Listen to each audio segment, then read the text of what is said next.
Thank you, President, Commissioner, fellow colleagues. I think it is important, as others have said, and indeed the Commissioner said in his contribution, that there is no risk at all to human health from produce from offspring of cloned animals.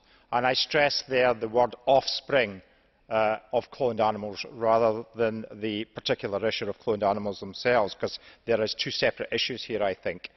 I wanted to raise here today, and indeed I raised it with you yesterday, Commissioner, when we met informally, the position that the Innes family in Scotland found themselves in earlier on this summer.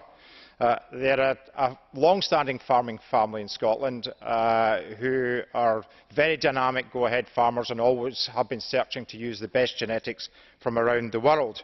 And they bought in a bull bred in the United States, which turned out to have a clone in the parentage of the bull.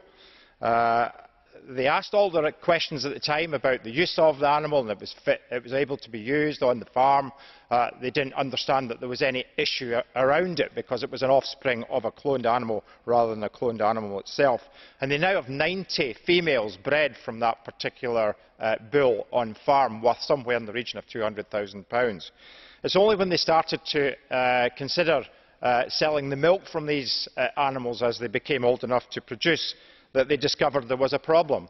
The United Kingdom's interpretation of the current regulations surrounding this is that not only is the produce from the cloned animal, but the produce from the offspring not allowed into the UK food chain, and that is an interpretation that was put in place by the Food Standards Agency.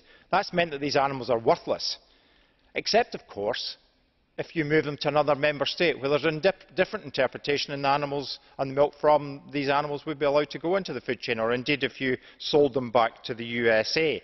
And that is the problem we have in terms of lack of consistency across member states. And I do think it is in the interest of both consumers and indeed the farmers that we get some certainty around this.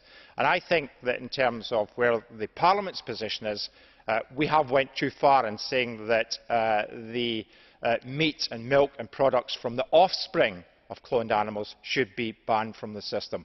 I think that is wrong, and we need to see movement in that.